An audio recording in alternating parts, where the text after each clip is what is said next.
गुरुर्ब्रह्मा गुरुर्विष्णु गुरुर्देवो महेश्वरः गुरुसाक्षात् परं ब्रह्म तस्मै श्री गुरवे नमः। ॐ सदाशिवसमारम्भां शङ्कराचार्यमध्यमाम् अस्मदाचार्यपर्यन्तां वन्दे गुरुपरम्परा।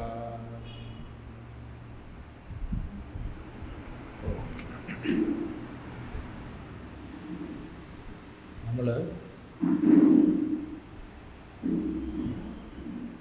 വിവേക ചൂടാമണിയിൽ 49 ശ്ലോകങ്ങളാണ് ശ്രദ്ധിച്ചത്.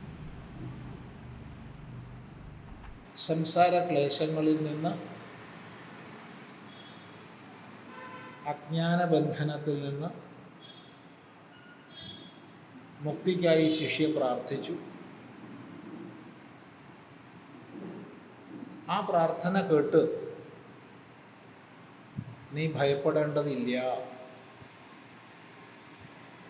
ഈ സംസാര തരണത്തിന് ഉപായമുണ്ട് എന്ന് പറഞ്ഞ്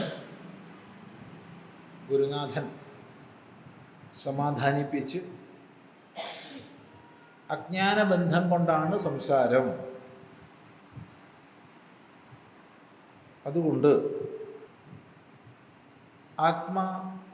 പരമാത്മാ ബോധത്തിലേക്ക് ഉയരുന്നതിലൂടെ അജ്ഞാനത്തിൻ്റെയും അതിൻ്റെ കാര്യങ്ങളുടെയും പൂർണ്ണമായ നാശം ഉണ്ടാവും എന്ന് പറഞ്ഞ് സമാധാനിപ്പിക്കുന്ന ഭാഗമാണ് നമ്മൾ ശ്രദ്ധിച്ചത്. തുടർന്ന് 50-ാമത്തെ ശ്ലോകം. കൃപയാ ശ്രൂയതാം സ്വാമിൻ പ്രശ്നോയം ക്രിയത്തെ മയാ തദുത്തരമഹം ശ്രുത്വാ കൃതാർത്ഥസ്യം ഭവന്മുഖാത്. ചില പാഠങ്ങളിൽ അവിടെ ശിഷ്യ ഉവാച എന്നുണ്ട്, ചില പാഠങ്ങളിൽ ഇല്ല. കൃപയാ ശ്രൂയതാം സ്വാമിൻ പ്രശ്നോയം ക്രിയത്തെ മയാ തദുത്തരമഹം ശ്രുത്വാ കൃതാർത്ഥസ്യം ഭവന്മുഖാത്. ഹേ സ്വാമി, അല്ലയോ സ്വാമി. സ്വാമിൻ എന്നുള്ളത് സ്വാമിയുടെ സംബോധനയാണ്. ഹേ സ്വാമി, കൃപയാ ശ്രൂയത. കൃപയോടുകൂടെ, കൃപ മഹാത്മാക്കളുടെ സഹജഭാവമാണെന്ന് പറഞ്ഞു. എന്തിന് കൃപ എന്ന് ചോദിച്ചാൽ മറുപടിയില്ല. നേരത്തെ വ്യക്തമായി പറഞ്ഞിട്ടുണ്ട്, അയം സ്വഭാവ സ്വതയേവ യത് പരശ്രമാപനോദ പ്രവണം മഹാത്മനാം. മറ്റുള്ളവരുടെ ക്ലേശങ്ങളെ ഇല്ലാതാക്കാൻ പരിശ്രമിക്കുക എന്നുള്ളത് മഹാത്മാക്കളുടെ സഹജഭാവമാണ്. അതുകൊണ്ട് എന്തുകൊണ്ട് എന്നുള്ള ചോദ്യം അവിടെ വരുന്നില്ല. അഗ്നിക്ക് എന്തുകൊണ്ടാണ് ഉഷ്ണം? അഗ്നിയുടെ സ്വഭാവമാണ് ഉഷ്ണം. ചന്ദ്രൻ എന്തുകൊണ്ടാണ് ശീതകിരണങ്ങളെന്ന് ചോദിച്ചാൽ അതിൻ്റെ സ്വഭാവമാണ് എന്നേ പറയാനുള്ളൂ. ഇതുപോലെ കൃപാ കാരുണ്യം മഹാത്മാക്കളുടെ സഹജ സ്വഭാവമാണ്. കൃപയാൽ അങ്ങയുടെ സഹജമായ, അങ്ങയുടെ സ്വാഭാവികമായ കൃപയാൽ, അല്ലാതെ മറ്റൊന്നും എന്നിൽ നിന്ന് എന്തെങ്കിലും ഉണ്ടായിട്ടല്ല, എൻ്റെ മറ്റെന്തിനെയെങ്കിലും കണ്ടിട്ടുമല്ല. കൃപയാ. ഹേ സ്വാമിൻ ശ്രൂയതാം, അങ്ങ് കേട്ടാലും, അങ്ങ് ദയവായി കേട്ടാലും. പ്രശ്നോയം ക്രിയത്തെ മയാ, അയം പ്രശ്നഃ മയാ ക്രിയത്തെ. അയം പ്രശ്നഃ, ഈ പ്രശ്നം ഈ പ്രശ്നം മയാ ക്രിയതേ, എന്നാൽ ചെയ്യപ്പെടുന്നു. ഈ പ്രശ്നം ഇതാ എന്നാൽ ചെയ്യപ്പെടുന്നു. ഞാനൊരു പ്രശ്നം ചെയ്യാണ്, ചോദിക്കുകയാണ്. എന്താ ചോദ്യം? അത് പറയാം. എന്നാൽ ഒന്നുണ്ട്, അങ്ങ് കൃപയാ അത് കേൾക്കണമേ. എന്തിനു കേൾക്കണം എന്നാണെങ്കിൽ, ഭവന്മുഖാത് തദുത്തരം ശ്രുത്വാ അഹം കൃതാർത്ഥഃ സ്യാം. ഭവന്മുഖാത്, ഭവാന്റെ മുഖത്തിൽ നിന്ന്. മുഖാത് എന്ന് പറഞ്ഞാൽ മുഖത്തിൽ നിന്ന്. മുഖം വായ. ഭവാന്റെ വായയിൽ നിന്ന്, വാക്കിൽ നിന്ന്, മുഖത്തിൽ നിന്ന്. തദുത്തരം, അതിൻ്റെ ഉത്തരത്തെ, ഞാൻ ചോദിക്കുന്ന പ്രശ്നത്തിൻ്റെ ഉത്തരത്തെ, ശ്രുത്വാ, കേട്ടിട്ട് അഥവാ കേട്ടാൽ, കൃതാർത്ഥഃ സ്യാം, ഞാൻ കൃതാർത്ഥനാകും. അപ്പം അങ്ങയുടെ വാക്കുകളിലൂടെ ഈ ചോദ്യത്തിൻ്റെ ഉത്തരം കേട്ടാൽ ഞാൻ കൃതാർത്ഥനാകുമായിരുന്നു. അതുകൊണ്ട് അങ്ങ് പറഞ്ഞാലും. ഇത് വിസ്തരിച്ച് വ്യാഖ്യാനിക്കേണ്ട ഒരു ആവശ്യമില്ല. ഇതാണ് ശിഷ്യൻ്റെ ചോദ്യം. എന്താണ് ചോദിക്കുന്നത്? കോ നാമ ബന്ധ കഥമേഷ ആഗത, കഥം പ്രതിഷ്ഠാസ്യ കഥം വിമോക്ഷഃ, കോസാവനാത്മാ പരമഃ ക ആത്മാ, തയോർവിവേകഃ കഥമേതദുച്യതാം. കോ നാമ ബന്ധ കഥമേഷ ആഗത,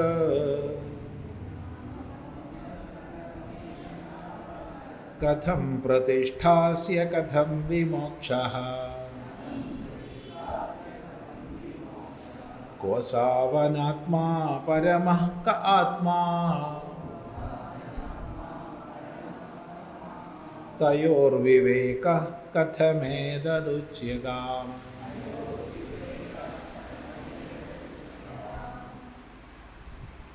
കോ നാമ ബന്ധഃ, എന്താണ് ബന്ധമെന്നാൽ? ബന്ധഃ നാമ കഃ, ബന്ധമെന്നാൽ എന്ത്? എന്താണ് ബന്ധം?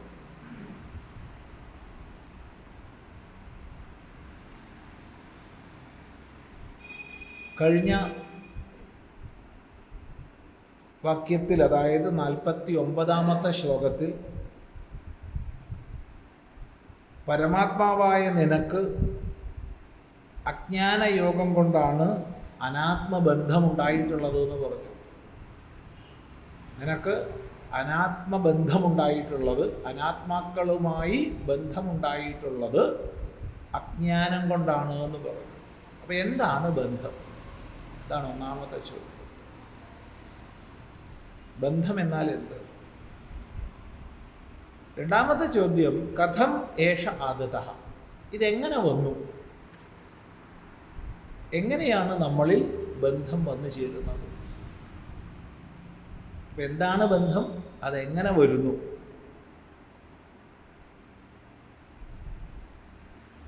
വന്ന് ഒരു പ്രഭാവവും ചെയ്യാതെ അങ്ങ് പോകുന്നതാണെങ്കിൽ നമ്മൾ അതിനെക്കുറിച്ചേറെ ചിന്തിക്കേണ്ട, വ്യാകുലപ്പെടേണ്ട ആവശ്യമില്ല. വരും പോകും. എന്നാൽ ഈ ബന്ധത്തിൽ നമ്മൾ പെട്ടുപോവുക.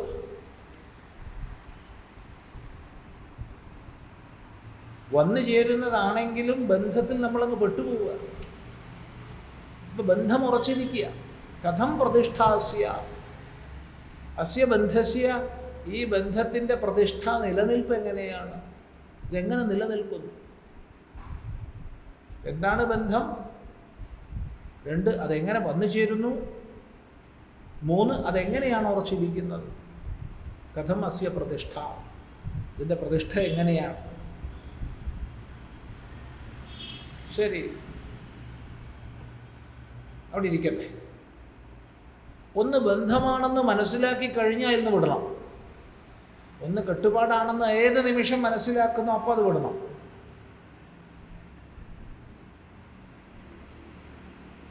അതാണ് ബുദ്ധിയുള്ളവർ ചെയ്യുക. കെട്ടുപാടെന്ന് അറിയാത്ത കാലത്തോളം നല്ലത് തന്നെ തുടരും. ഇത് കെട്ടുപാടാണ്, എന്നെ പരിമിതപ്പെടുത്തുന്നു, എൻ്റെ സ്വാതന്ത്ര്യത്തെ ഹനിക്കുന്നു എന്ന് ഏത് നിമിഷം തിരിച്ചറിയുന്നുണ്ടോ അപ്പോൾ അത് ഒഴിവാക്കണം. അപ്പോൾ എങ്ങനെ ഒഴിവാക്കും? കഥം വിമോക്ഷ, എങ്ങനെയാണ് ഈ ബന്ധത്തിൽ നിന്ന് മോചനം ലഭിക്കുക? ഇതാണ് നാലാമത്തെ ചോദ്യം. 1, എന്താണ് ബന്ധം? 2, എങ്ങനെ വരുന്നു? 3, എങ്ങനെ തുറയ്ക്കുന്നു? 4, എങ്ങനെ അതിൽ നിന്ന് മുക്തനാകും? കഥം വിമോക്ഷ.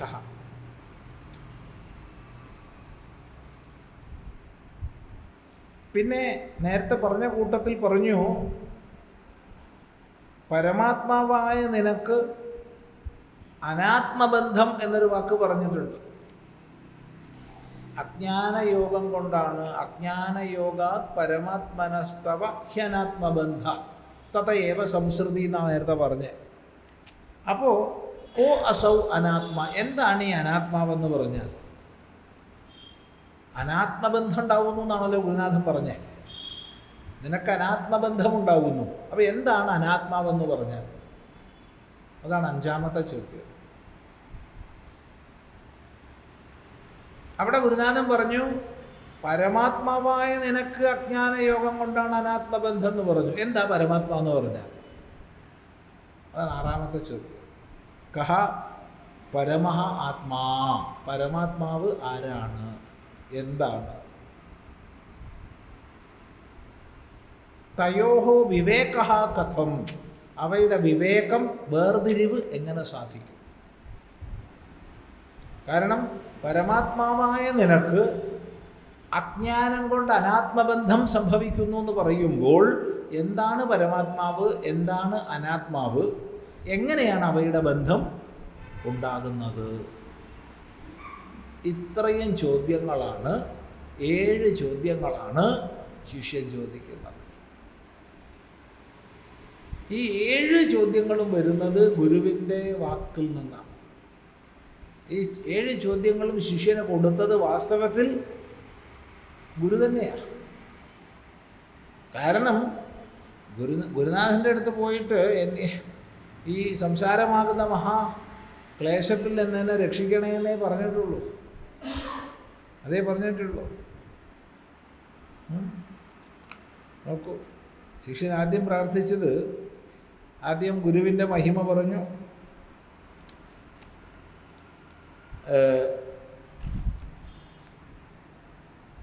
ഗുരുനാഥന്മാരുടെ മഹിമ എന്താണ്, സ്വാഭാവികമായ സഹജമായ മഹിമ എന്താണെന്ന് പറഞ്ഞു. അത് കഴിഞ്ഞിട്ട് അങ്ങയുടെ ഒരു ഒരു കടാക്ഷം വന്നാൽ തന്നെ രക്ഷപ്പെടും എന്ന് പറഞ്ഞു. എന്നിട്ട് പ്രാർത്ഥിച്ചത്, എങ്ങനെ ഞാൻ ഈ ഭവസമുദ്രത്തെ തരണം ചെയ്യും, എന്താണ് എനിക്ക് ഗതിയുള്ളത്, എന്താണ് തരണം ചെയ്യാൻ ഉപായം എന്നാണ് ചോദിച്ചത്. അല്ലാണ്ട് ആത്മാവ് അനാത്മാവ് ഒന്നും ചോദിച്ചിട്ടൊന്നുമില്ല. എന്നാൽ അതിന് മറുപടി പറയുന്ന സമയത്ത് ഗുരുനാഥൻ പറഞ്ഞു, അജ്ഞാനയോഗാത് പരമാത്മനസ്തവ ഹ്യനാത്മബന്ധ, പരമാത്മാവായിരിക്കുന്ന നിനക്ക് അജ്ഞാനം കൊണ്ടാണ് അനാത്മബന്ധമുണ്ടായിട്ടുള്ളത്. തതയേവ സംസൃതി, അതിൽ നിന്നാണ് സംസാരം ഉണ്ടായിട്ടുള്ളത് എന്ന് പറഞ്ഞു. അപ്പോഴാണ് ഈ ചോദ്യം വരുന്നത്, എന്താണ് അനാത്മാവ്, എന്താണ് പരമാത്മാവ്? ഇവയെ വേർതിരിച്ച് എങ്ങനെ അറിയും? ഇത്രയും ചോദ്യങ്ങൾക്ക് ഉത്തരമാണ് ആരംഭത്തിൽ പറയുന്നത്. പിന്നീട് ചർച്ച വിപുലമായി പോകുമ്പോൾ പിന്നെയും ചോദ്യങ്ങളും ഉത്തരങ്ങളും വരും. ശ്രദ്ധിക്കുക. അപ്പോൾ ശിഷ്യപ്രശ്നം ശരിക്കും മനസ്സിലാക്കണം. ശിഷ്യപ്രശ്നം മനസ്സിലാക്കിയാലേ ഗുരുവിൻ്റെ ഉപദേശം മനസ്സിലാവും. ഒന്നുകൂടി പറയാം, എന്താണ് ബന്ധം, അതെങ്ങനെ വന്നു, എങ്ങനെ തുറയ്ക്കുന്നു, എങ്ങനെ അത് വേർപെടും, എന്താണ് അനാത്മാവ്, എന്താണ് പരമാത്മാവ്, ഇവയുടെ വിവേകം എങ്ങനെ സാധിക്കും? ഇതാണ് ചോദ്യങ്ങൾ. നോക്കൂ, കോ നാമ ബന്ധ കഥമേഷ ആഗത, കഥം പ്രതിഷ്ഠാസ്യ കഥം വിമോക്ഷഃ, കോസാവനാത്മാ പരമഃ ക ആത്മാ, തയോർവിവേകഃ കഥമേതദുച്യതാം. ഇവിടെ നമുക്ക് ഓരോ വാക്കും വിസ്തരിക്കാം, പക്ഷേ ഇത് ആവശ്യമില്ല. കാരണം ഇവിടെ വ്യാഖ്യാനിക്കാൻ പുറപ്പെട്ടാൽ പിന്നെ ഗ്രന്ഥത്തിൻ്റെ ആവശ്യമില്ല. പലപ്പോഴും വ്യാഖ്യാനത്തിൽ സംഭവിക്കുന്നൊരു കുഴപ്പം കൂടിയാണ്. ഇവിടെ നമ്മൾ ആത്മാ, പരമാത്മാ, അനാത്മാ എന്നൊക്കെ കാണുമ്പോൾ അവിടെയാണ് വ്യാഖ്യാനിക്കാനിരുന്നാൽ പിന്നെ ഗ്രന്ഥത്തിൻ്റെ ആവശ്യം എന്താ? അതുകൊണ്ട് വ്യാഖ്യാനിക്കരുത്, ഇവിടെ അർത്ഥം പറഞ്ഞ് പോവുകയാണ്. ഇനി ഗുരുനാഥൻ പറയുന്നത് നമുക്ക് യഥാക്രമം യഥാസ്ഥാനം പഠിക്കാം. നോക്കൂ. ശ്രീ ഗുരുരുവാച. ചില പുസ്തകങ്ങളിൽ ശ്രീ ഗുരുരുവാച എന്നില്ല, ചിലതിലുണ്ട്. ധന്യോസി കൃതകൃത്യോസി പാവിതം തേ കുലം ത്വയാ യദവിദ്യാബന്ധമുക്ത്യ ബ്രഹ്മേ ഭവിതുമിച്ഛസി.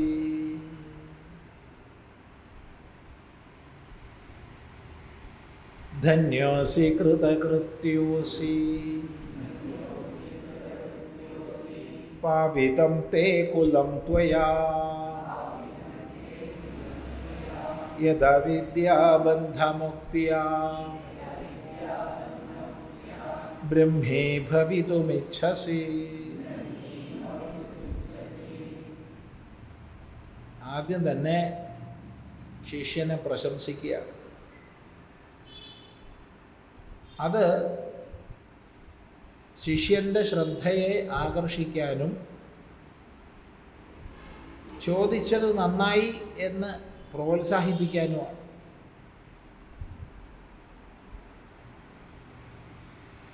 ശിഷ്യൻ്റെ ശ്രദ്ധയെ ആകർഷിക്കുക എന്നുള്ളത് ഗുരുപദേശത്തിൽ മുഖ്യമാണ്. ശിഷ്യൻ്റെ ശ്രദ്ധയെ ആകർഷിച്ചിട്ടേ സൂക്ഷ്മതത്വങ്ങളെ ഉപദേശിക്കാൻ പാടുള്ളൂ.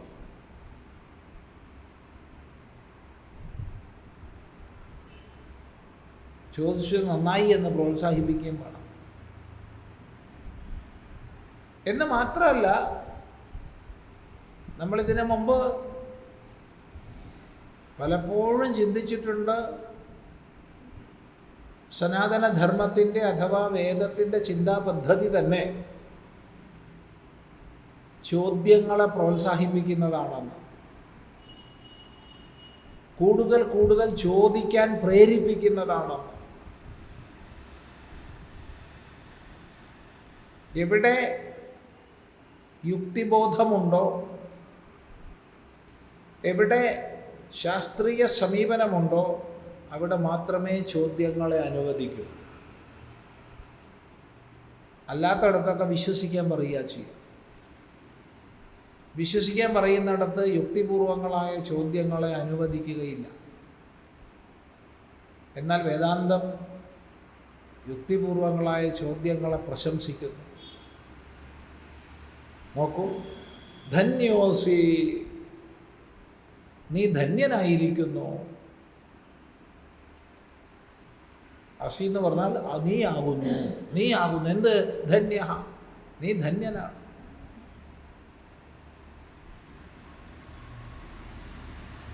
ശ്രവണായാവി ബഹുഭൂരിയോ ന ലഭ്യ.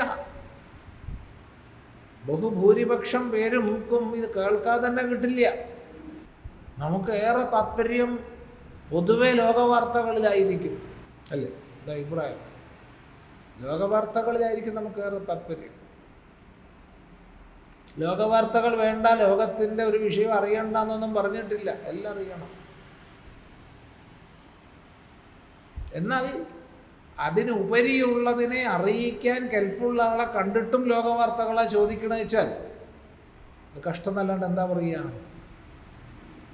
ലോകവാർത്ത ചോദിച്ചാൽ ഗുരുനാഥൻ ലോകവാർത്ത പറഞ്ഞു തരും. എന്താ സ്വാമി, ബജറ്റിനെ കുറിച്ചുള്ള അഭിപ്രായം എന്താ? നല്ല അഭിപ്രായമാണ്. തീർച്ചയായിട്ടും നല്ല അഭിപ്രായമാണ്. നമുക്കതിനെ ഒന്ന് അപഗ്രഥിക്കാം. ഇപ്പം നിർമ്മല സീതാരാമൻ അവതരിപ്പിച്ച ബജറ്റിനെ നമുക്കൊന്ന് അപഗ്രഥിക്കാം. വേണ്ടതാണ്, വേണ്ടെന്ന് ഒരിക്കലും പറയില്ല. കാരണം ലോകത്തിൽ ജീവിക്കുന്നവരാണ് നമ്മൾ. പക്ഷേ അതിന് എത്ര എക്കണോമിസ്റ്റുകളുണ്ട്?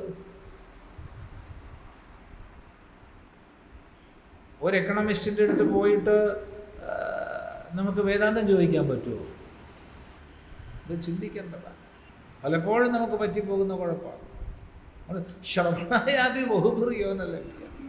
കേൾക്കാൻ പോലും ബഹുഭൂരിപക്ഷം പേരാലും കിട്ടില്ല എന്നാണ്. കേൾക്കാൻ താല്പര്യം വരില്ല. ജന്മജന്മാന്തരകൃതമായ പുണ്യസമ്പത്തി ഉണ്ടെങ്കിലേ, സത്കർമ്മസമ്പത്തി ഉണ്ടെങ്കിലേ സത്യത്തെക്കുറിച്ച് അറിയാനുള്ള ജിജ്ഞാസ വരൂ, അല്ലെങ്കിൽ വരില്ല.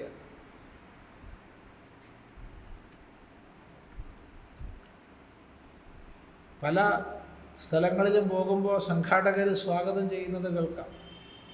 നിങ്ങളെല്ലാവരും വളരെ ശ്രദ്ധിച്ച് കേൾക്കണം കേട്ടോ, അവന് ഇതൊന്നും ബാധകമല്ല എന്നർത്ഥം. എന്നാലും അത് ലോകോപകാരം തന്നെ കേട്ടോ. നിങ്ങൾക്കിതൊക്കെ കേൾക്കാനുള്ള അവസരം ഞങ്ങൾ ഉണ്ടാക്കി തരുന്നു കേട്ടോ. നല്ലത് തന്നെ, അത് നല്ലതാണ്, തീർച്ചയായിട്ടും പ്രശംസിക്കപ്പെടേണ്ടതാണ്. പക്ഷേ നിങ്ങളിതൊക്കെ കേട്ടോളൂ പറഞ്ഞാൽ എനിക്കിതൊന്നും ആവശ്യമില്ല എന്നാണ് അതിൻ്റെ അർത്ഥം. പൊതുവെ അതാണ്.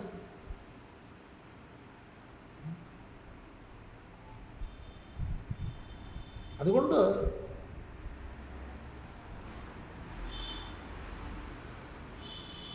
വളരെ ആശ്ചര്യകരമായ ഗുണവിശേഷമുള്ള ആൾക്കാരെ ഈ സത്യത്തെക്കുറിച്ച് ജിജ്ഞാസുക്കളാകും. ജിജ്ഞാസുക്കളായാലും വളരെ ചുരുക്കം പേരെ ചോദിക്കേണ്ട സമയത്ത് ചോദിക്കേണ്ടവരോട് ചോദിക്കും. നമുക്കൊക്കെ നിരീക്ഷിച്ചാൽ ഇത് മനസ്സിലാവും. ആശ്ചര്യഭക്ത കുശലോസ്യ ലബ്ധ. ആശ്ചര്യകരമായ ഗുണവിശേഷമുള്ള ആയിരിക്കും ആചാര്യൻ, പറയുന്ന ആൾ. അത് നേടിയെടുക്കാനുള്ള കൗശലം നേടുന്ന ആൾക്കും വേണം. ഇത് രണ്ടും ഒത്തുചേരണം. അതുകൊണ്ട് പറയുകയാണ്, നീ ധന്യനാണ്, പ്രശംസിച്ചു. കൃതകൃത്യോസി, നീ കൃതകൃത്യനാണ്. കൃതകൃത്യം എന്ന് പറഞ്ഞാൽ കൃതം കൃത്യം ഏന, ചെയ്യേണ്ടത് ചെയ്തവനാരോ അവൻ, ചെയ്യാനുള്ളതെല്ലാം ചെയ്ത് പൂർത്തിയാക്കിയവൻ. നീ അങ്ങനെയുള്ളവനാണ്, കൃതകൃത്യ.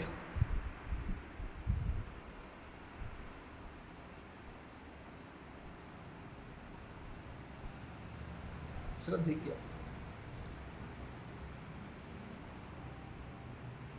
ഇവിടെ സംശയം വരും, ഇത് ശിഷ്യനല്ലേ? അതെ. സാധകനല്ലേ? അതെ. ജ്ഞാനസിദ്ധനായിട്ടില്ലല്ലോ. ജ്ഞാനസിദ്ധനായി പിന്നെ ചോദിക്കേണ്ട ആവശ്യമുണ്ടോ? ഇല്ല. അപ്പം ജ്ഞാനസിദ്ധിയിൽ കൃതകൃത്യനാകുന്നു എന്ന് പറയാം. എന്നാൽ സാധകനായ ശിഷ്യൻ എങ്ങനെയാണ് കൃതകൃത്യനാകുന്നു എന്ന് പറയുന്നത്?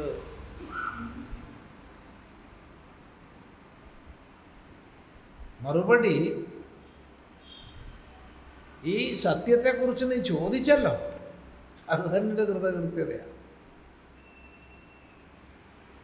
രണ്ട്, ഇത്ര ജിജ്ഞാസയോടുകൂടി ഇത്ര ആർജവത്തോടുകൂടി ചോദിച്ച നീ ജ്ഞാനിയായിരിക്കുന്നു, ഉറപ്പാണ്. താദർത്ഥ്യേന, ഇത് അതിലേക്ക് എത്തിച്ചേർക്കും എന്ന നിലയ്ക്ക് പറയുകയാണ്.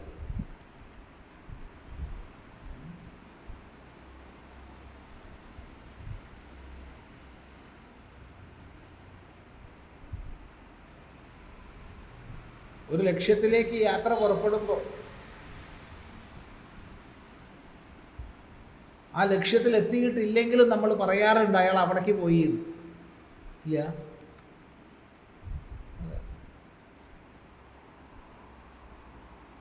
അങ്ങനെ പറയാറുണ്ട്. ഇനിയും എത്രയോ മണിക്കൂർ കഴിഞ്ഞിട്ടേ അവിടെ എത്തൂ, ഇനിയും എത്രയോ ദിവസം കഴിഞ്ഞിട്ടേ അവിടെ എത്തൂ. എന്നാൽ നമ്മൾ ഇവിടെ ഇരുന്ന് പറയും അങ്ങോട്ട് പോയി.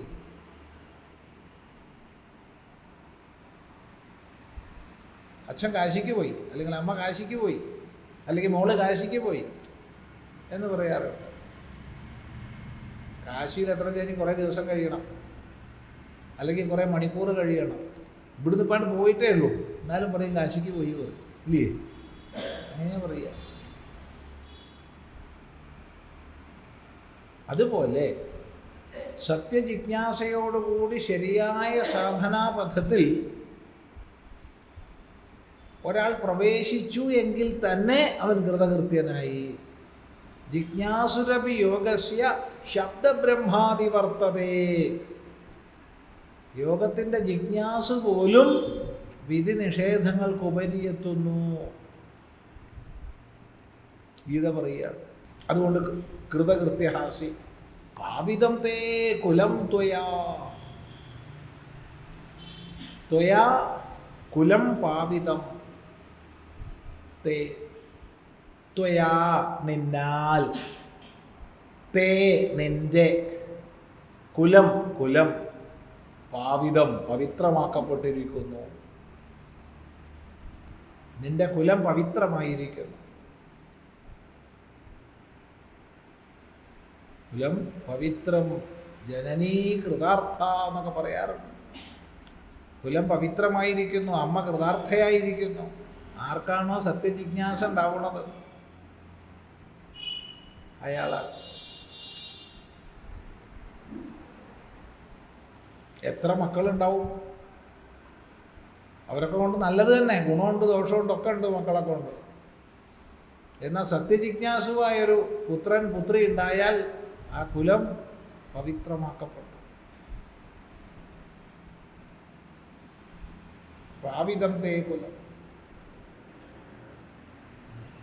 ഇതാണ് നമ്മുടെ വൈദികമായ കാഴ്ചപ്പാടെന്ന് അറിയുക. ഇത് കാലക്രമേണ മാറി മാറി എന്തായി, ആരെങ്കിലും സത്യജിജ്ഞാസു ആയിട്ടുണ്ടായാൽ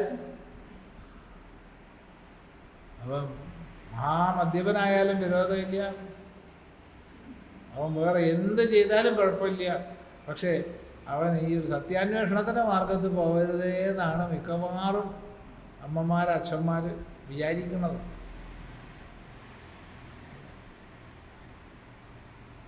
നമ്മൾ തന്നെ പറഞ്ഞ് മടുത്തൊരു സംഭവമുണ്ട്.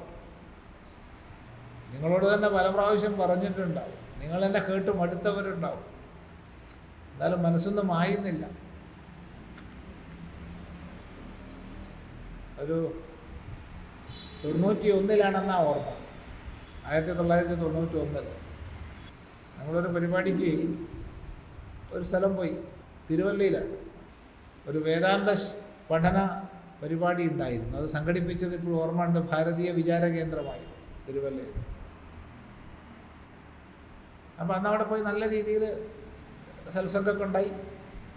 ധാരാളം പേര് ജിജ്ഞാസുക്കളായിട്ട് കേൾക്കാനുണ്ടായിരുന്നു.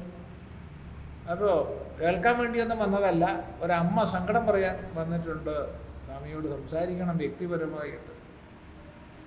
ഓ തീർച്ചയായിട്ടും പറയാലോ. അങ്ങനെ അമ്മയ്ക്ക് സമയം കൊടുത്തു. ഒറ്റയ്ക്ക് പറയണമെന്ന് പറഞ്ഞു. ഞങ്ങൾ രണ്ടൊരു സ്ഥലത്ത് ഒറ്റയ്ക്ക് ഇരുന്നു, സംഘാടകർ തയ്യാറാക്കി തന്ന ഒരു മുറിയിൽ. ഈ അമ്മ കരയാൻ തുടങ്ങി. അമ്മ പറയാനല്ലേ വന്നത്, കരയാനാ? പറയുക.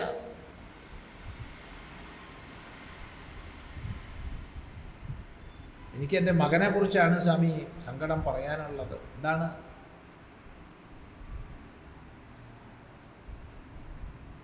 എനിക്ക് 2 മക്കളാ, ആൺമക്കൾ. ആദ്യം മൂത്തവനെ കുറിച്ച് പറയാം. മഹാമദ്യപൻ. മദ്യം മാത്രമല്ല, അതിൻ്റെ കൂടെ കഞ്ചാവും ഉണ്ട്. ഓ അമ്മ, രണ്ടും കൂടി ആയാൽ എന്താ കഥ? കഞ്ചാവ് തിരക്കേടില്ല, മദ്യവും തിരക്കേടില്ല, രണ്ടും കൂടി കൂടിയാൽ എന്താ ഇതാകുക? ഇതിപ്പോൾ തിരക്കേടില്ല എന്നാണോ പറയേണ്ടത്, എന്താ പറയേണ്ടതെന്ന് അറിയില്ല.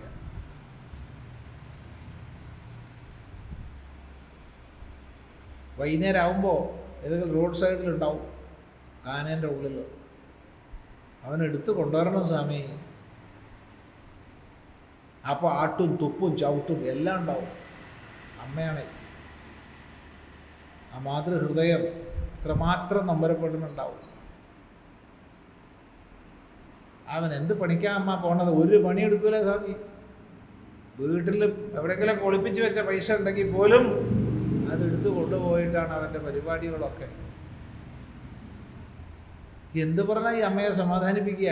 അവിടെ പറഞ്ഞു, സാരമില്ല, ഒക്കെ നേരെ ആവട്ടെ, നമ്മളെല്ലാം പ്രാർത്ഥിക്കുക, ഒക്കെ ശരിയാവട്ടെ, സദ്ബുദ്ധി ഉണ്ടാവട്ടെ എന്നൊക്കെ പറഞ്ഞ് സമാധാനിപ്പിക്കാൻ ആവണ രീതിയിലൊക്കെ ശ്രമിച്ചു. അപ്പോഴാണ് അമ്മ പറഞ്ഞത്, സ്വാമി എനിക്ക് ഇവനെ പറ്റി അല്ല വിഷമം, പിന്നെ രണ്ടാമനെക്കുറിച്ച്. അപ്പം ഞാൻ ആലോചിച്ചു, എന്തായിരിക്കും ഭഗവാനെ അത്?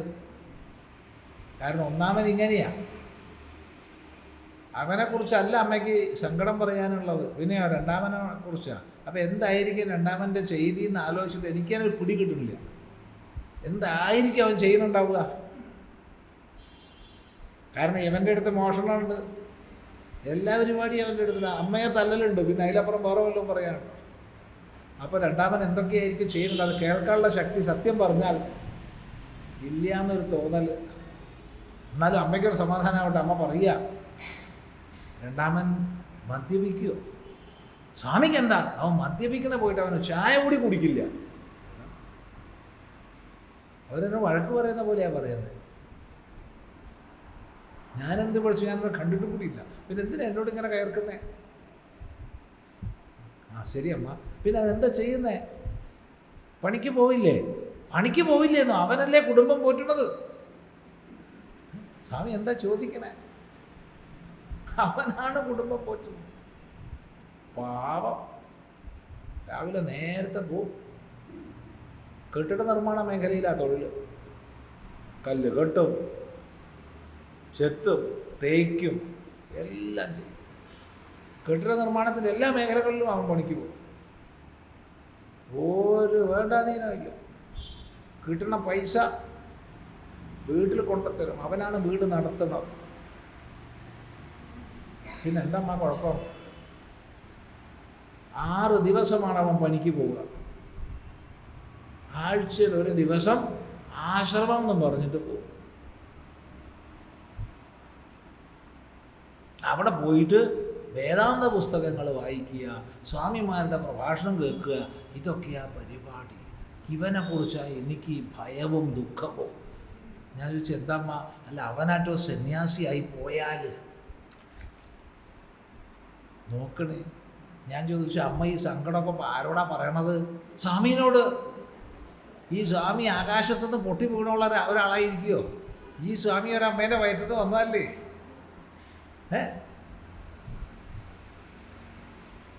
അപ്പോൾ ഇതുപോലെ ആയിരക്കണക്കിന് അമ്മമാർക്ക് സങ്കടം പറയാൻ വേണ്ടി ഈ ഒരു സ്വാമി ഇപ്പം ഉണ്ടെങ്കിൽ ഇതൊരമ്മേൻ്റെ വയറ്റിൽ നിന്ന് വന്നതാവില്ലേ? അതെന്താ അമ്മ ആലോചിക്കാത്തെ?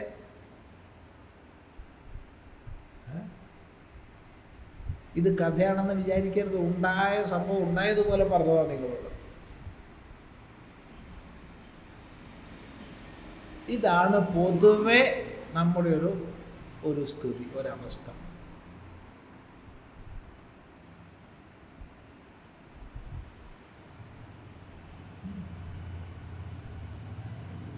പൊതുവെ നമ്മുടെ ഒരു അവസ്ഥ ഇതാണ്.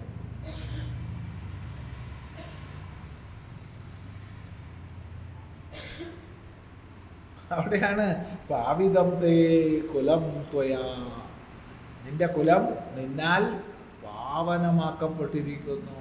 സത്യജിജ്ഞാസുവായൊരു പുത്രൻ അഥവാ പുത്രി ജനിച്ചാൽ ആ കുടുംബം പാവിതമായിരിക്കുന്നു. സംശയമില്ല. അതെങ്ങനെ? യത് അവിദ്യാ ബന്ധമുക്തിയ ബ്രഹ്മീഭവിതുമിച്ഛസി.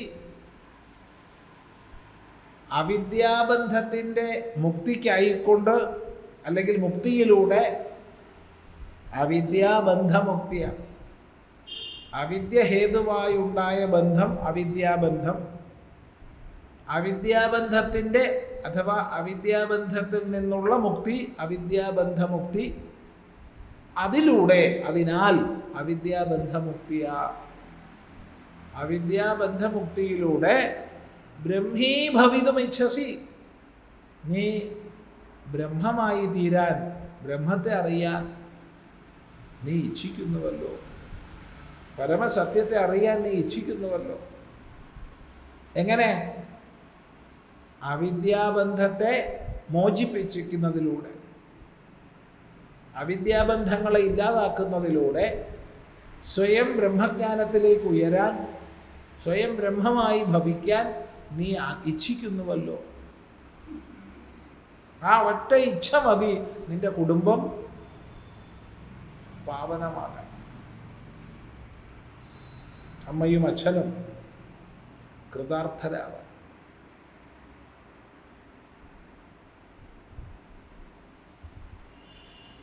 അതുകൊണ്ട് നീ ധന്യനാണ്. നീ കൃതകൃത്യനാണ്. നിന്നാൽ നിന്റെ കുടുംബം തന്നെ പാവനമാക്കപ്പെട്ടിരിക്കുന്നു.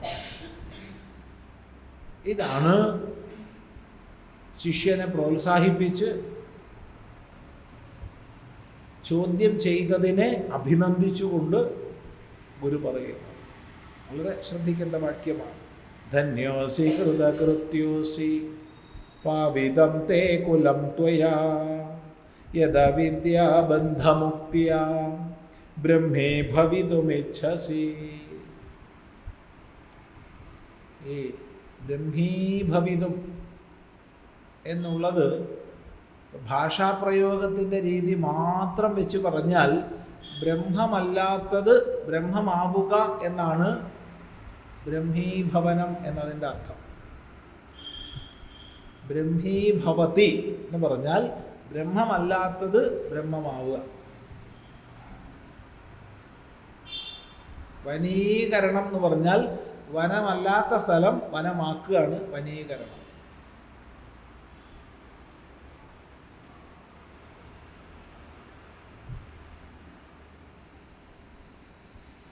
ശാക്തീകരണം എന്ന് പറയാം, പലപ്പോഴും ഉപയോഗിക്കാറുള്ള ഒരു ശബ്ദമാണ് ശാക്തീകരണം. ശക്തി ഇല്ലാത്തതിനെ ശക്തി ഉള്ളതാക്കുക. അപ്പം ഇവിടെ പദം നോക്കിക്കഴിഞ്ഞാൽ, ഭാഷാപരമായിട്ട് പദം നോക്കിക്കഴിഞ്ഞാൽ ബ്രഹ്മമല്ലാത്തതിനെ ബ്രഹ്മമാക്കുക എന്നൊരു ധ്വനി വരും. നീ ഇപ്പം ബ്രഹ്മമല്ല എന്നൊരു ധ്വനി വരും. അപ്പം അവിദ്യാബന്ധമുക്തി കൊണ്ട് ബ്രഹ്മമല്ലാത്തത് ബ്രഹ്മമാവുകയാണോ? അല്ല. അതുകൊണ്ടാണ് കേവല പദാർത്ഥം അവിടെ എടുത്താൽ പോരാ. മറിച്ച് അജ്ഞാനം കൊണ്ട് അറിയാതിരുന്നു, അറിയുന്ന നിമിഷം അത് അതായി തീർന്നു.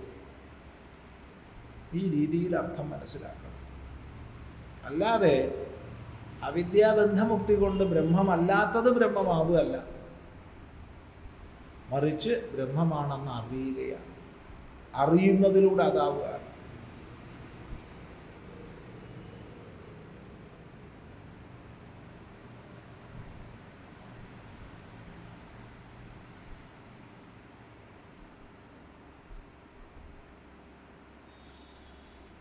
രാധേയൻ ഏത് നിമിഷം താൻ കൗന്ദയനാണെന്ന് അറിഞ്ഞോ ആ നിമിഷം കൗന്ദയനായി. പുറമെ കൗന്ദയനാണെന്ന് അംഗീകരിച്ചിട്ടൊന്നുമില്ല. കർണൻ ഞാൻ രാധേയനാണെന്നുള്ള നിലയ്ക്കാണ് കഴിഞ്ഞത്. എന്നാൽ കുന്തിയുമായുള്ള സംഭാഷണത്തിലൂടെ ഞാൻ കൗന്ദയനാണെന്ന് അറിഞ്ഞു. അത് കഴിഞ്ഞിട്ട് ദുര്യോധനൻ്റെ പക്ഷം വിട്ടുമാറി കൗന്ദയരുടെ പക്ഷത്തേക്ക് വന്നിട്ടൊന്നുമില്ല. ദുര്യോധനൻ്റെ കൂടെ തന്നെയാണ് ഇരുന്നത്. പക്ഷെ ഉള്ളുകൊണ്ട് എന്തറിഞ്ഞു? ഞാൻ കൗന്ദയനാണെന്ന് അറിഞ്ഞിട്ടുണ്ട്. ഏത് നിമിഷം.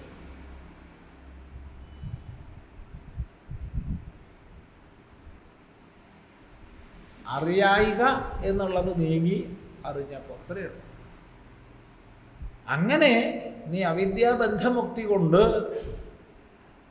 ബ്രഹ്മജ്ഞാനത്തിന് തദ്വാര സയോഹവൈ തത് പരമം ബ്രഹ്മവേദ ബ്രഹ്മൈവ ഭവതി ഉപനിഷത്ത് പറയും. ഈ ബ്രഹ്മത്തെ ആരറിയുന്നു അവൻ ബ്രഹ്മം തന്നെയാകുന്നു. ഇങ്ങനെ നീ ഇച്ഛിക്കുന്നുവല്ലോ, അതുകൊണ്ട് നിന്റെ കുലം തന്നെ പവിത്രമായിരിക്കുന്നു, നീ ധന്യനാണ്, കൃതകൃത്യനാണ് എന്ന് പ്രശംസിക്കുകയാണ്. നോക്കൂ, ധന്യോസി കൃതകൃത്യോസി പാവിതം തേ കുലം ത്വയാ യദവിദ്യാബന്ധമുക്തിയാ ബ്രഹ്മേ ഭവിതുമിച്ഛസി.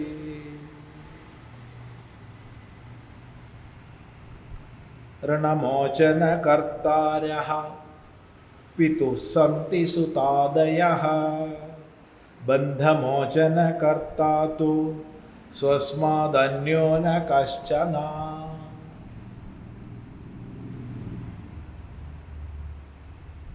ഋണമോചനകർത്താരഃ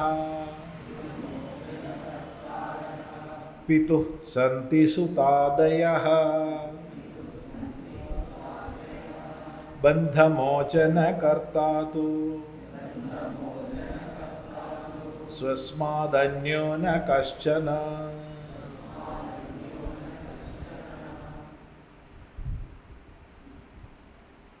പിതുഃ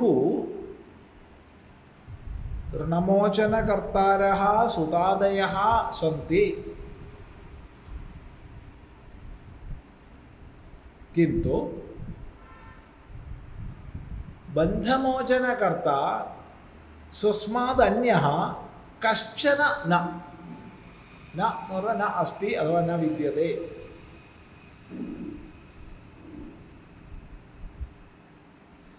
ഋണമോചനകർത്താരഃ, ഋണം കടം, കടത്തിൽ നിന്ന് മോചിപ്പിക്കുന്നവർ ഋണമോചനകർത്താക്കൾ. മോചനകർത്ത എന്ന് പറഞ്ഞാൽ മോചിപ്പിക്കുന്നവർ. മോചനം എന്ന കർമ്മത്തെ ചെയ്യുന്നവരാണ് മോചനകർത്താക്കൾ. കർത്താരഹ എന്നുള്ളത് ബഹുവചനമാണ്, കർത്താ എന്നാണ് ഏകവചനം. കർത്ത, കർത്താരോ, കർത്താരഹ എന്നാണ് രൂപം വരിക.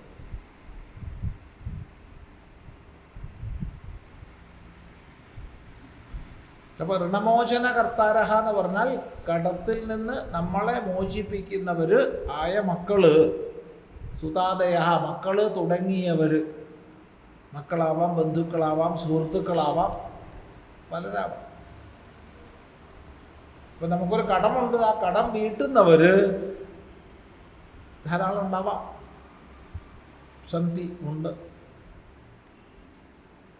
മക്കൾക്ക് വീട്ടാം, വേറെ ആർക്കെങ്കിലും വീട്ടാം. എന്നാൽ ബന്ധമോചനകർത്താത്തു, ബന്ധമോചനകർത്താവ്, ബന്ധത്തിൽ നിന്ന്, കെട്ടുപാടിൽ നിന്ന് മുക്തനാക്കുന്നവൻ. സ്വസ്മാത് അന്യഹ ന കശ്ചന, തന്നിൽ നിന്ന് ഭിന്നനായി മറ്റാരുമില്ല. കടം വീട്ടാൻ പലരും ഉണ്ടാകുമായിരിക്കാം, പക്ഷെ ബന്ധത്തിൽ നിന്ന് മോചനത്തിന് താൻ തന്നെയുള്ളൂ. വേറെ ആര് വിചാരിച്ചാലും ഒരാളുടെ ബന്ധം ഇല്ലാതാക്കാൻ കഴിയില്ല.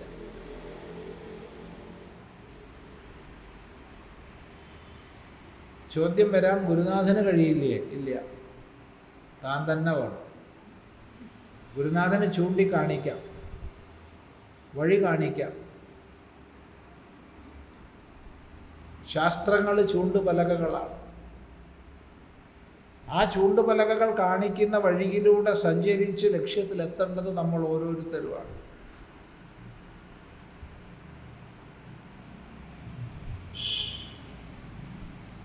ഗുരുവായാലും ശാസ്ത്രമായാലും ചൂണ്ടിക്കാണിക്കും.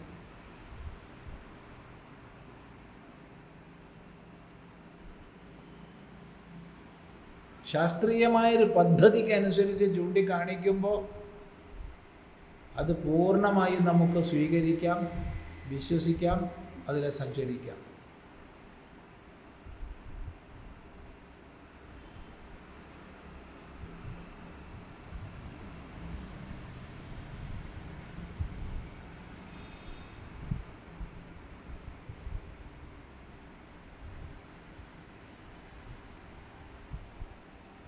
അതിനാണ് ചൂണ്ടുപലകകളുടെ ദൃഷ്ടാന്തം പറഞ്ഞത്.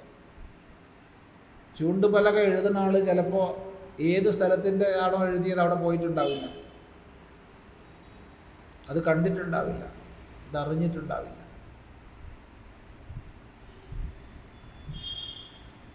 ഇവിടെ ഹൈവേ പണി നടക്കുകയാണ്. ഏതാനും മാസങ്ങളെ കൊണ്ട് പണി പൂർത്തിയായി കഴിഞ്ഞാൽ പ്രധാനപ്പെട്ട സ്ഥലങ്ങളിലൊക്കെ ബോർഡുകൾ വരും, വലിയ ബോർഡുകൾ. അതിൽ നിശ്ചയമായും പൻവേൽ എന്ന് എഴുതും. കാരണം കന്യാകുമാരി തൊട്ട് പൻവേൽ വരെയാണ് NH-66. ഈ പൻവേലെന്ന് ബോർഡ് എഴുതിയ ആൾ പൻവേൽ പോയിട്ടുണ്ടാവണമെന്ന് ഉറപ്പുണ്ടോ? ഇല്ല. പോകാൻ ശ്രമിച്ചിട്ട് വീണു പോയ ആളാവാം, പോകാൻ ശ്രമിച്ചിട്ടേ ഇല്ലാത്ത ആളാവാം. പോയി പാതുവഴിയെ മടങ്ങിയ ആളായിരിക്കാം, പോകണമെന്ന് താല്പര്യമേ ഇല്ലാത്ത ആളായിരിക്കാം. പക്ഷേ ശാസ്ത്രീയമായൊരു പദ്ധതിക്കനുസരിച്ചാണ് അത് എഴുതുന്നത്. അതുകൊണ്ട് അത് കാണുന്നവർക്ക് അത് വിശ്വസിക്കാം, ആ വഴിയെ നടക്കാം, വാഹനം ഓടിക്കാം, നിശ്ചയമായും പൻവേലിലെത്തും. ഇതാണ് ശാസ്ത്ര പദ്ധതി.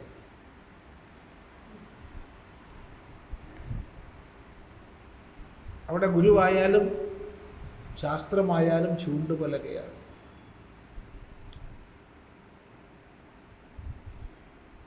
അത് പ്രത്യേകം ശ്രദ്ധിക്കുക. അതിനെ നമ്മൾ സ്വീകരിച്ചാൽ, ശാസ്ത്രീയമായ പദ്ധതിയെ നമ്മൾ സ്വീകരിച്ചാൽ നമുക്ക് മുന്നോട്ട് പോകാം.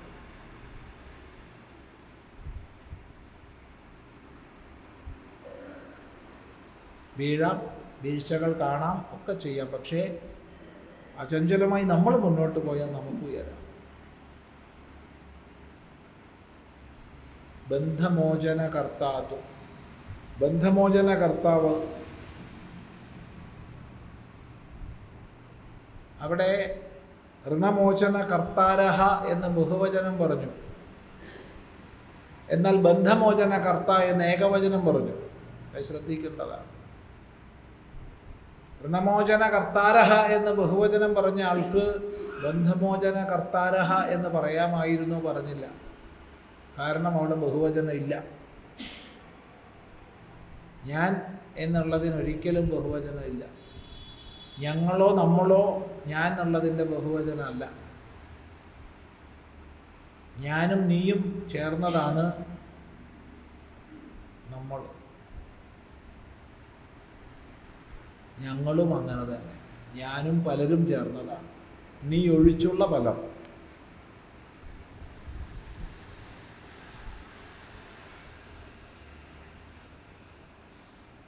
അവിടെ ബഹുവചനം ഇല്ല. അതുകൊണ്ട് ബന്ധമോചന കർത്ത എന്ന് ഏകവചനം പറഞ്ഞു. സ്വസ്മാത് അന്യഹ ന വിദ്യതേ ന കശ്ചന. തന്നിൽ നിന്ന് ഭിന്നനായിട്ട് ആരുമില്ല. കാരണം ബന്ധം തനിക്കാണെങ്കിൽ, അതിനെക്കുറിച്ച് താൻ ബോധവാനാണെങ്കിൽ, അതിനെ മോചിപ്പിക്കേണ്ടത് താൻ മാത്രമാണ്. അവിടെ സഹായമായിട്ട് ശാസ്ത്രം ഉണ്ടാവും, അവിടെ സഹായമായിട്ട് ഗുരു ഉണ്ടാവും, അവിടെ സഹായമായിട്ട് പലരും ഉണ്ടാവും, സജ്ജനങ്ങളുണ്ടാവും.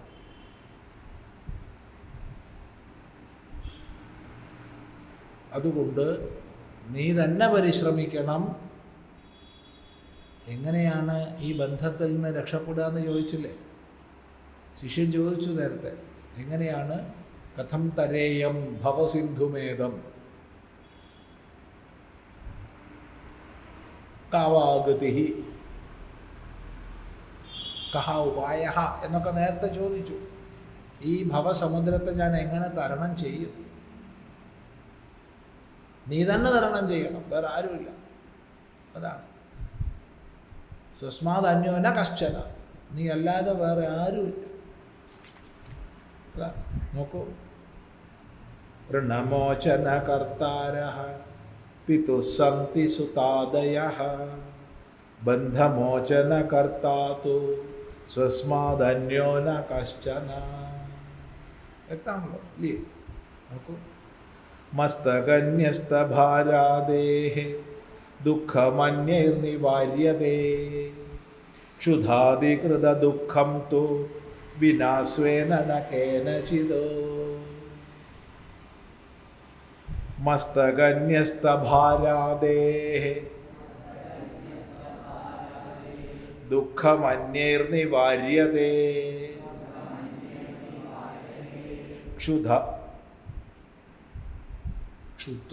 ക്ഷുധാധികൃത ദുഃഖം തു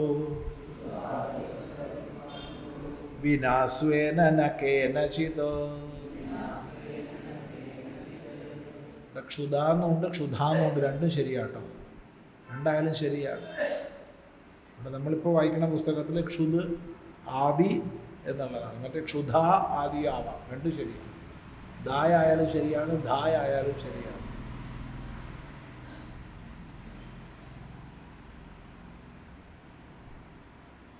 മസ്തകന്യസ്ത ഭാരാദേഹേ, മസ്തകത്തിൽ മസ്തകം തല.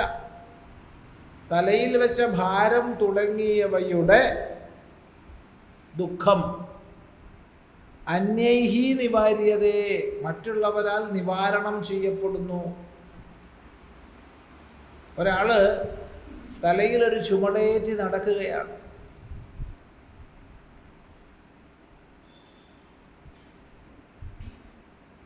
വലിയ ഭാരം.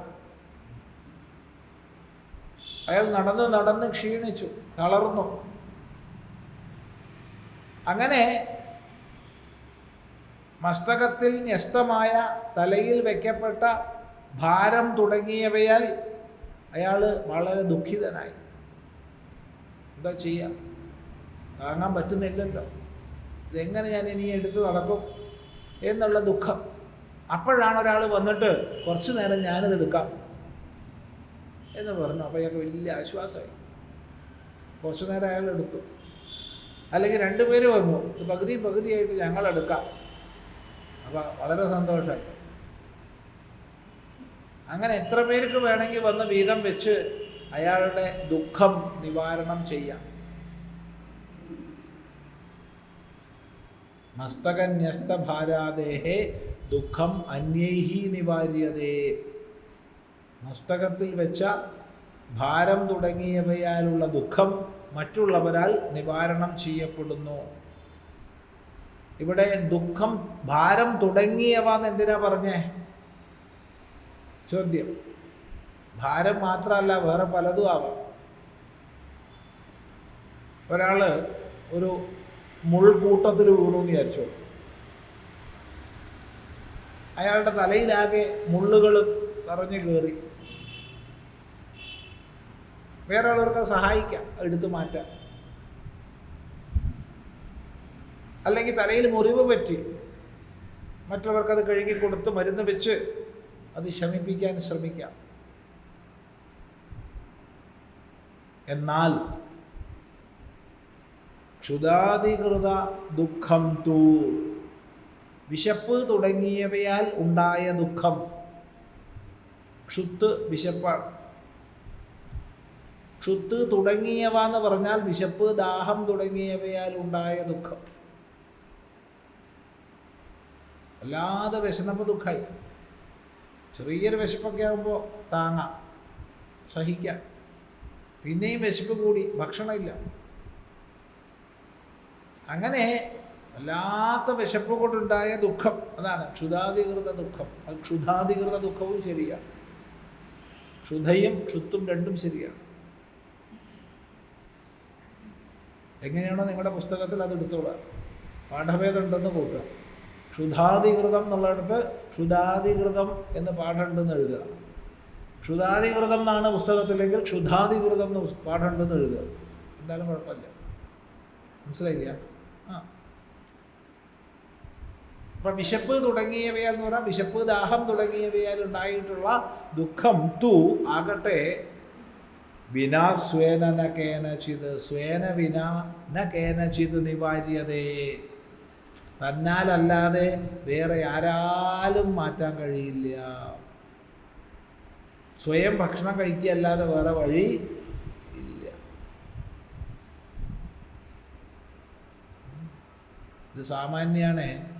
പിടിച്ച് മൂക്കും കൂടെ കുഴലിട്ടിട്ട് കഴിപ്പിച്ചൂടെ എന്നൊക്കെ ചോദിക്കും, അത് വേറെ വിഷയം. അതാവാം, അത് സാമാന്യമല്ല, അത് വിശേഷമാണ്. കാരണം അങ്ങനെയൊക്കെ ചോദിക്കുന്നവരൊക്കെ ഉണ്ടാവും ചിലപ്പോൾ. ഈ കൂട്ടത്തിലില്ലെങ്കിലും അങ്ങനെയൊക്കെ ചോദിക്കുന്നവരെ അഭിമുഖീകരിക്കേണ്ടി വരാറുണ്ട്. അപ്പം വിശപ്പ് മറ്റുള്ളവർക്ക് മാറ്റി കൊടുത്തൂടെ? എടോ, അത് വിശേഷമാണ്, സാമാന്യമല്ല. സാമാന്യമായിട്ട് അവനോ തന്നെ ഭക്ഷണം കഴിക്കണം. ഞാൻ കഴിക്കാൻ തയ്യാറില്ല എന്ന് പറഞ്ഞാൽ വിശന്നിരുന്നോ എന്ന് തന്നെ മറുപടിയുള്ളൂ. അപ്പോൾ ഭക്ഷണമുണ്ട്, എല്ലാം ഉണ്ട്, പക്ഷെ ഞാൻ കഴിക്കാൻ തയ്യാറില്ല പറഞ്ഞാൽ എന്ത് ചെയ്യാൻ? വിശന്നിരിക്കുന്നത്. ഇതുപോലെ ആത്മജ്ഞാനത്തിനായി സ്വയം പരിശ്രമിക്കുകയല്ലാതെ വേറെ ഒരാൾക്കും ഒന്നും ചെയ്യാൻ പറ്റില്ല. അവിടെ ഗുരുവും ശാസ്ത്രവും സജ്ജനങ്ങളുമൊക്കെ സഹായികളായിരിക്കാം. മുമ്പിൽ ചോറും കറിയും പലഹാരങ്ങളും ഒക്കെ വെച്ചാലും അവനോ കഴിക്കുകയല്ലാതെ വിശപ്പ് മാറാൻ വഴി വേറെ ഇല്ല. തരാം. ഗുരുനാഥനും ശാസ്ത്രങ്ങളൊക്കെ നമുക്ക് തരും.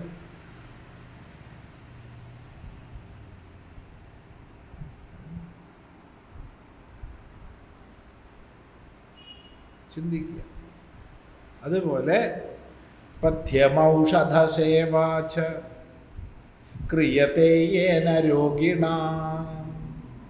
ആരോഗ്യസിദ്ധിർദൃഷ്ടാസ്യ നാന്യാനുഷ്ഠിതകർമ്മണ. പഥ്യമൗഷധസേവാച ക്രിയത്തെ യേന രോഗിണ ആരോഗ്യസിദ്ധിർദൃഷ്ടാസ്യ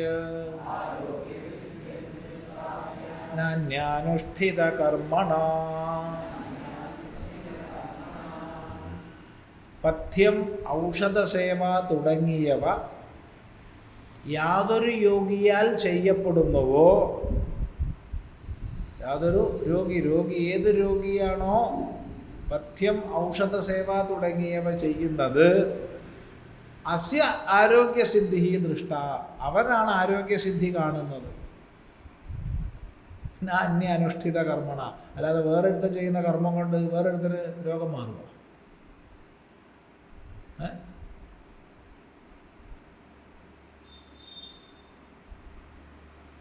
സ്വാമി ഒന്ന് മനസ്സുകൊണ്ടൊന്ന് പ്രാർത്ഥിക്കണം എൻ്റെ രോഗം മാറാൻ. എടാ, ഞാൻ പ്രാർത്ഥിച്ചാൽ നിൻ്റെ രോഗം എങ്ങനെയാണ് മാറുക?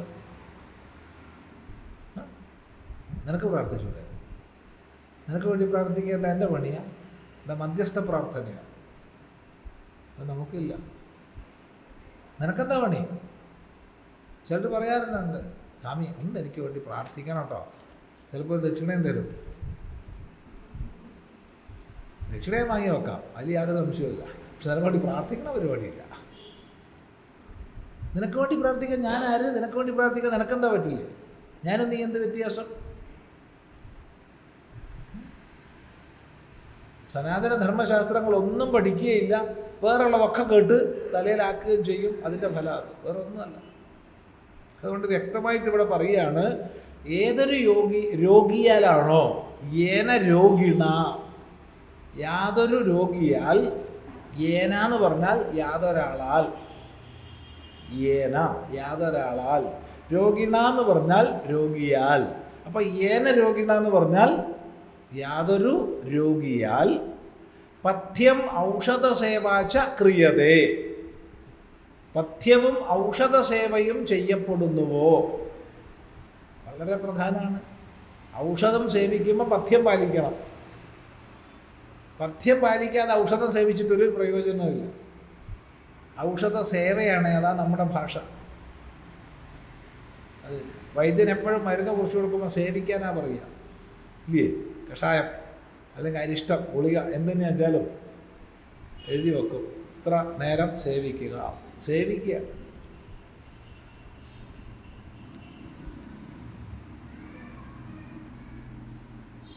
അപ്പോൾ ഔഷധം സേവിക്കുമ്പോൾ പഥ്യം പാലിക്കണം. അതുകൊണ്ട് വൈദ്യൻ എപ്പോഴും അപഥ്യം എന്താണെന്നൊക്കെ പറഞ്ഞു കൊടുക്കണം. പഥ്യം എന്താണ്, അപഥ്യം എന്താണെന്ന് പറഞ്ഞു കൊടുക്കണം. ഈ മരുന്ന് കഴിക്കുമ്പോൾ പുളി പാടില്ല, അല്ലെങ്കിൽ ഈ മരുന്ന് കഴിക്കുമ്പോൾ ഉപ്പ് പാടില്ല എന്ന് പറഞ്ഞാൽ അതാണ് എൻ്റെ പഥ്യം. അല്ലെങ്കിൽ ഉറക്കൊഴിയാൻ പാടില്ല, അങ്ങനെ പല പഥ്യം ഉണ്ടാവും.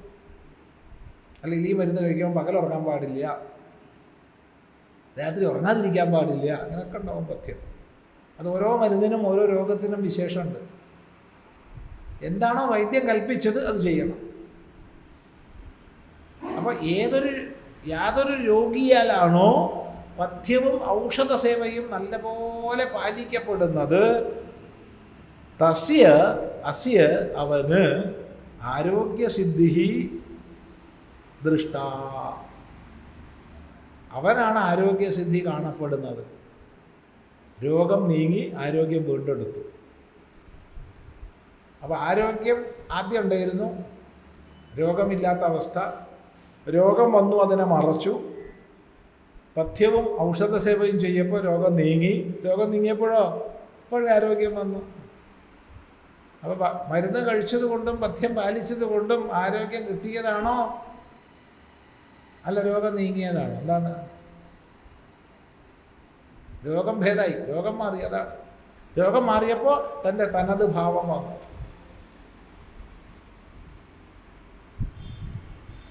അല്ലാതെ നാന്യാനുഷ്ഠിത കർമ്മണ വേറൊരുത്തരിരുന്ന് കർമ്മം ചെയ്താലേ ഇവരെ രോഗം മാറുമോ?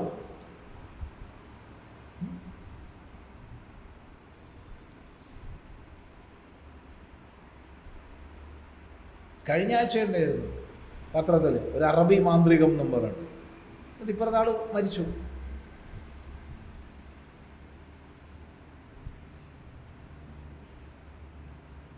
മന്ത്രവാദി ആളെ കൊന്നു.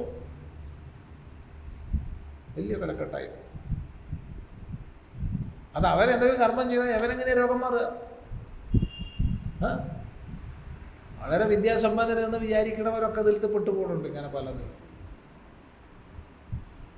അപ്പം ഞാൻ പറയും, ഞാൻ ഇന്നെന്ന കർമ്മം ചെയ്യാം, നിനക്ക് അതിന് ചെയ്തോളൂ സ്വാമി. അങ്ങനെ ചെയ്യില്ല, ദക്ഷിണ തന്നാലേ ചെയ്യുള്ളൂ.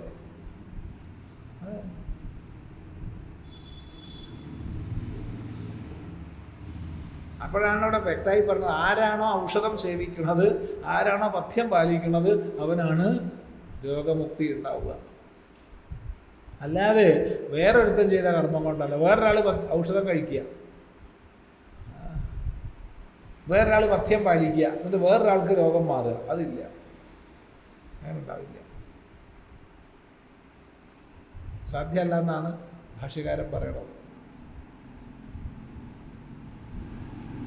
അങ്ങനെ പറയണവരൊക്കെ ഉണ്ട് കേട്ടോ, എനിക്കറിയില്ലേ. ഞാനിവിടെ ഇരുന്ന് കർമ്മം ചെയ്താൽ നിൻ്റെ രോഗം മാറും എന്നൊക്കെ പറയണവരുണ്ട്. എനിക്കറിയില്ല, അറിയാത്ത വിഷയമൊന്നും പറയാൻ വയ്യ. പക്ഷെ ഭാഷ്യകാരൻ പറയണോ വ്യക്തമായിട്ട്, അവനവൻ പഥ്യം പാലിച്ച് അവനവൻ ഔഷധം കഴിച്ചാൽ അവനവൻ രോഗം.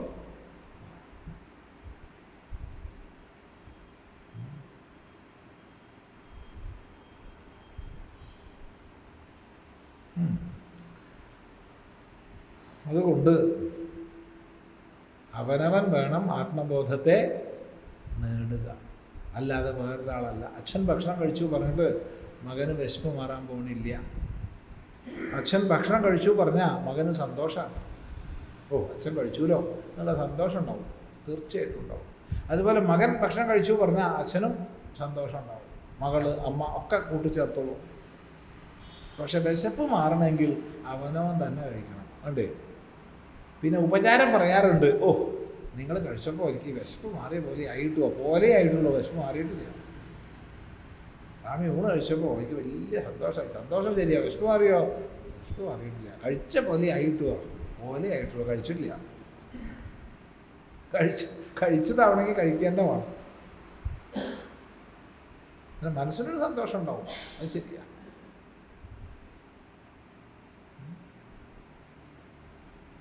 അതുകൊണ്ട് നാന്യാനുഷ്ഠിത കർമ്മണാന്ന് ഓർമ്മിക്കുക. വസ്തുസ്വരൂപം സ്ഫുടബോധചക്ഷുഷാ സ്വേനൈവ വേദ്യം നതു പണ്ഡിതേന ചന്ദ്രസ്വരൂപം നിജചക്ഷുഷൈവ ജ്ഞാതവ്യമന്യൈരവഗമ്യതേ കിം. വസ്തുസ്വരൂപം സ്ഫുടബോധചക്ഷുഷാ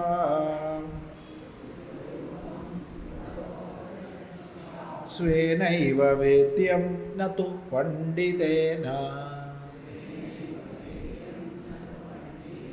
ചന്ദ്രസ്വരൂപം നിജചക്ഷുഷൈവ ജ്ഞാതവ്യമന്യൈരവഗമ്യതേ കിം. പറയാണ്, സ്ഫുടമായ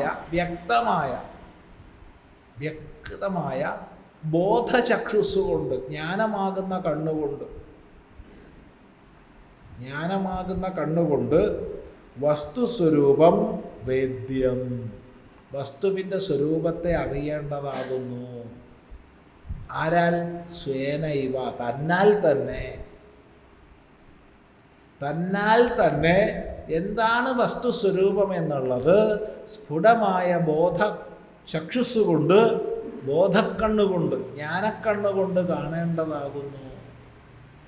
നതു പണ്ഡിതേന, അല്ലാതെ വേറെ പണ്ഡിതനാൽ കാണപ്പെട്ടിട്ട് തനിക്ക് ഗുണമില്ല.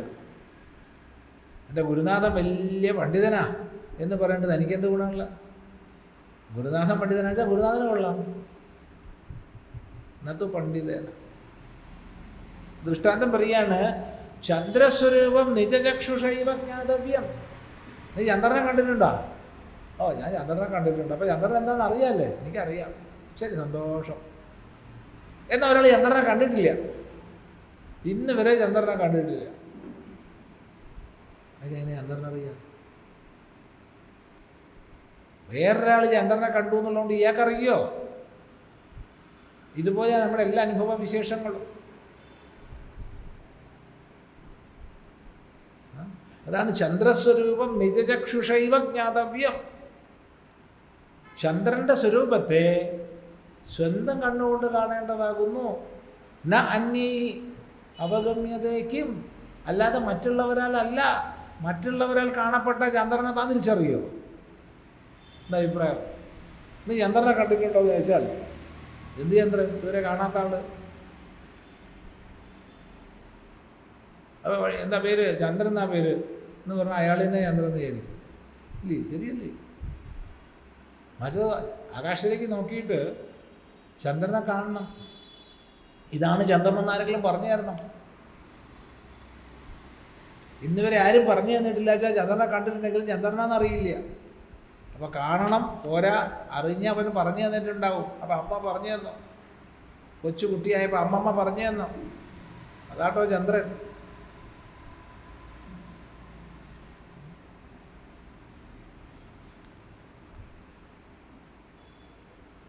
ചന്ദ്രനെ ഓരോരോ അവസ്ഥയിലും കണ്ട കുഞ്ഞിൻ്റെ ചിന്ത മാറി മാറി വന്നതിന് എത്ര മനോഹരമായിട്ട് ബാലാമണിയമ്മ എഴുതിയത് ഓർമ്മിക്കുക. കൊച്ചു കുഞ്ഞായപ്പോൾ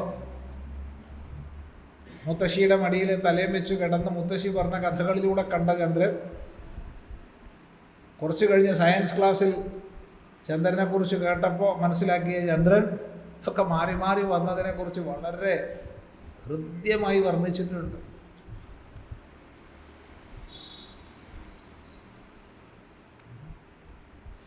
പക്ഷെ എന്തെന്നെങ്കിലും വേറൊരാൾ പറഞ്ഞറിയണ്ടേ? ഇതാണ് ചന്ദ്രൻ എന്നറിയണ്ടേ?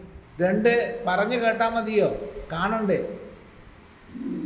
അത് തൻ്റെ കണ്ണുകൊണ്ട് തന്നെ കാണണ്ടേ? മുത്തശ്ശി കണ്ടു പറഞ്ഞിട്ട് തനിക്ക് മനസ്സിലാവുക? ഇതേപോലെ അറിവെന്നുള്ളത് സ്വയം നേടേണ്ടതാണ്. വസ്തുസ്വരൂപത്തെ താൻ തന്നെ അറിയേണ്ടതാണ്. അല്ലാതെ വേറൊരാളുടെ അറിവ് കൊണ്ട് തനിക്ക് ഒരിക്കലും വസ്തുബോധം ഉണ്ടാവില്ല. വസ്തുബോധം തനിക്ക് തന്നെ ഉണ്ടാവണം. അതുകൊണ്ട് എന്തെങ്കിലും ചില അത്ഭുതങ്ങളൊക്കെ സംഭവിച്ചിട്ട് നിനക്ക് ബോധം ഉണ്ടാവാമെന്നൊന്നും നീ വിചാരിക്കേണ്ട. നീ ചോദിച്ചതിന് ഞാൻ മറുപടി പറഞ്ഞു തരാം, ശ്രദ്ധിച്ച് കേട്ട് മനസ്സിലാക്കണം എന്ന് ശിഷ്യനെ ബോധിപ്പിക്കുക ചെയ്യുന്നത്. ഗുരുനാഥൻ ഒന്ന് മനസ്സ് വെച്ചാൽ എനിക്ക് ജ്ഞാനിയാകാമായിരുന്നു എന്നൊക്കെ വിചാരിക്കും നമ്മൾ പലപ്പോഴും, ഇല്ലേ? ഗുരുനാഥൻ ഒന്ന് തലയെ തൊട്ടാൽ എനിക്ക് ജ്ഞാനിയാകാമായിരുന്നു. വെറുതെ വിചാരിക്കുകയാണ്. നിനക്ക് ജ്ഞാനം വേണമെങ്കിൽ നീ തന്നെ അറിയണം. അതിന് വഴി ഞാൻ കാണിച്ചു തരാം. അതിന് ശാസ്ത്രമുണ്ട്. ആ ശാസ്ത്രമാണ് ഞാൻ നിനക്ക് പറഞ്ഞു തരുന്നത്. അത് അനാദികാലമായി ആചാര്യന്മാർ കൈമാറി വന്നിട്ടുള്ളതാണ്. അതുകൊണ്ട് വിശ്വസിക്കാം. ഏതായാലും വളരെ സന്തോഷം. സാധാരണ നമ്മൾ സംശയ നിവാരണമൊക്കെ പതിവുണ്ട്, ഇന്ന് വേണ്ട, അടുത്ത പ്രാവശ്യം ആവാം. തൽക്കാലം ഉപസംഹരിക്കുക. ഓം ഗുരുർബ്രഹ്മാ ഗുരുർവിഷ്ണു ഗുരുർദേവോ മഹേശ്വരഃ ഗുരു സാക്ഷാത് പരം ബ്രഹ്മ തസ്മൈ ശ്രീ ഗുരവേ നമഃ.